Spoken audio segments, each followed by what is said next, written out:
program that I wrote for you guys, there's some days where you'll truly clean and jerk, where we're working on the whole thing together, and there's some days where you might be working on a portion of it, where you might be power cleaning one day, or you might be doing the split jerk the other day, or something like that, okay? That's going to happen in there, which is perfectly fine. All right, but when we teach them, I like breaking them down as two separate, because as you can see, there's a lot going on with these lifts, right? Okay, so the first thing for the jerk is our grip. Here's the cool part about it. You don't have to do anything with your grip, because you already took it on the clean. Does that make sense?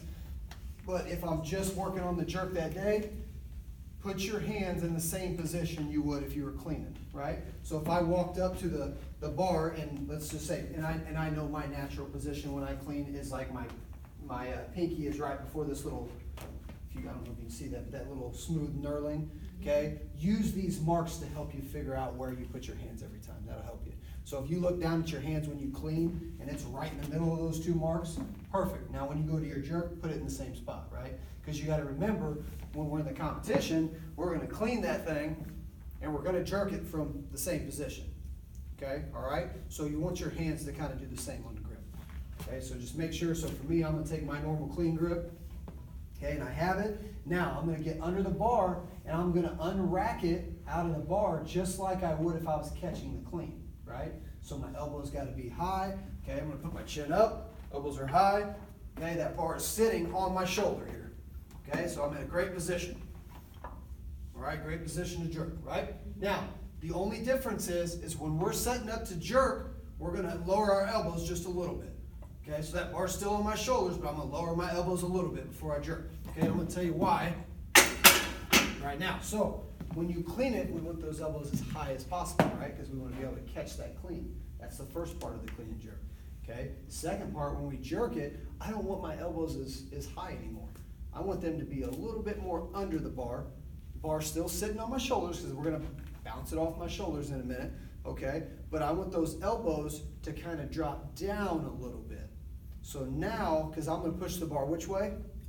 Up. So if my elbows are here, it's going to be really tough, and some people can do it, but it's going to be tough to get me a good enough bounce where I can then snap my elbow into the correct position. So let's just take our elbows when we get there and just drop them a little bit. Just a little bit. Okay? Bar's still in contact, but now we're in a great position that now when we bounce this thing, we can finish vertically. Okay? So that's what we're really looking for. All right? Now, before I actually start jerking it, there's a couple things that you really want to do well to get into this position. How many people split their feet when they jerk? So how many people split? You split? Split? Does anybody, let me put it this way, how many people just do stomp 2 foot? Anybody in here? No, I always saw them split. Perfect. Awesome. You don't even have to worry about that. Okay? So for the split, here's a couple things that you kind of need to know. All right? The first thing you need to know is this. When I get from this position and I'm going to go whichever foot, you want to know how you find out which foot? Come here, Coach. We'll show them how to do this. So Coach is going to look straight ahead. Okay. Oh, sit right. Okay. Yep. Coach is going to look straight ahead. She's going to be kind of relaxed. Okay. Raise your hand real quick. Look at that. There's her right foot. See that? Okay. So unknowingly, she put her right foot forward. So guess which foot that I want her to slam forward every time? Right foot. Okay. Now, I didn't mean to scare you there, Coach. But if I push her in the middle of her back and she had to go forward, what foot? Yeah, now you guys are going to be on the water when you're doing this. Okay? But that's the foot that we're looking for. Does that make sense? Okay? Because everybody's got a little bit more of a dominant foot that they feel comfortable putting forward. I'll be honest with you, I don't even know anymore. Mine happens when the bar goes up, but I'm pretty sure I'm a left foot.